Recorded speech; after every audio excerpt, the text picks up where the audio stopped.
search. That's where the joy lies, and the fascination.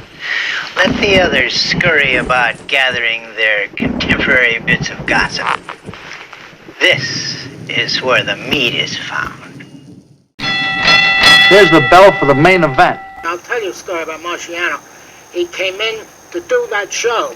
He'd come in from Brockton dressed like a rag picker, like he was homeless, and meet them at the bar at P.J. Clark's, the producers, and they take one look and go, look what he looks like. They have to go out and buy him a suit of clothes for the show the next day. And he'd always say, don't forget the shirt. He'd give him the shirt size. He'd get a new suit of clothes every time he came in to do them because he dressed like a bum. That was the way he thought. Now, I'm still, that's 1,000 years ago, these fights. I can remember when Al Weil, the manager of Marciano, I'll tell you a story about sports and all these great sports writers and everything.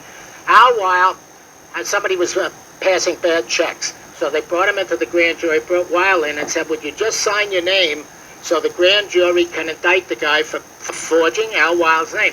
Al Weil takes an envelope out of his pocket and he signs his name, Al Weil. They hand it to the district attorney in charge of the grand jury party, hands it to all the jurors. They all look, they see the signature, they're comparing it with the forgery, and the last guy turns the envelope over.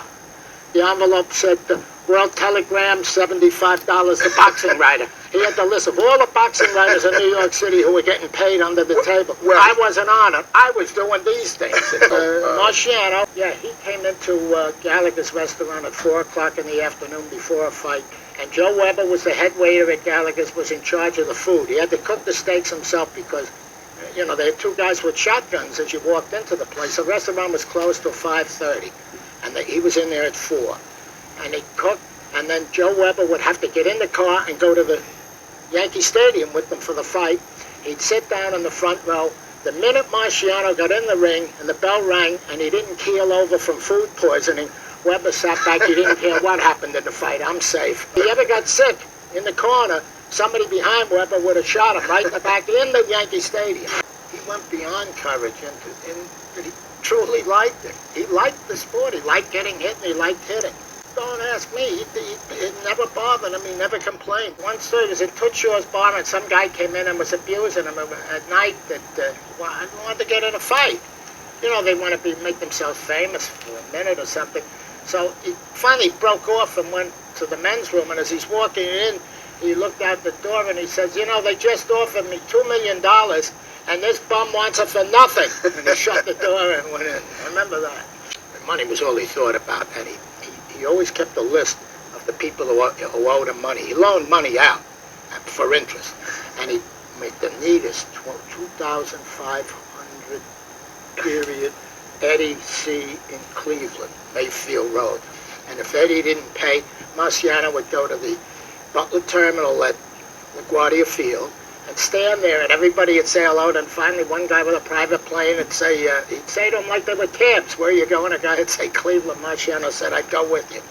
And he'd get off at Cleveland and go to Mayfield Road, look for Eddie C. and say, where's my 2,500? Oh, he'd go in after anybody, known guerrillas, hoodlums. He wanted his money. And in fact, that's how he died, didn't he? He was in Chicago, was it? And he hitched a ride with a plane, and the plane went down. He flew those small planes all the time. It got to be crazy, but that's what he did.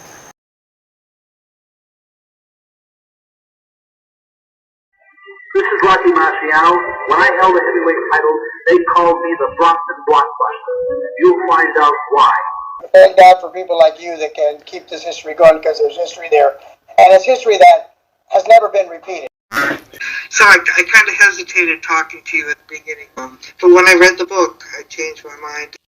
Yeah, I'd like to see it do better in No Care. I mean, I like it, John, and I know, man, you put a lot of work into this, man, and I just would like to see you, get something out of it for your efforts and the work. And as a family member, you've written about things and interviewed people, things that I haven't heard before that were exciting.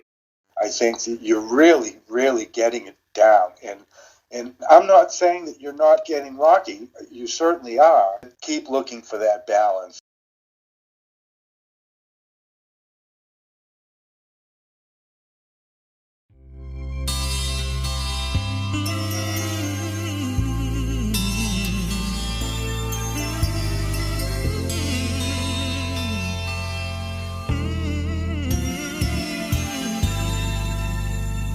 There's a champion inside of you. If you know just what to do, your dreams will all come true. If you look inside yourself, you'll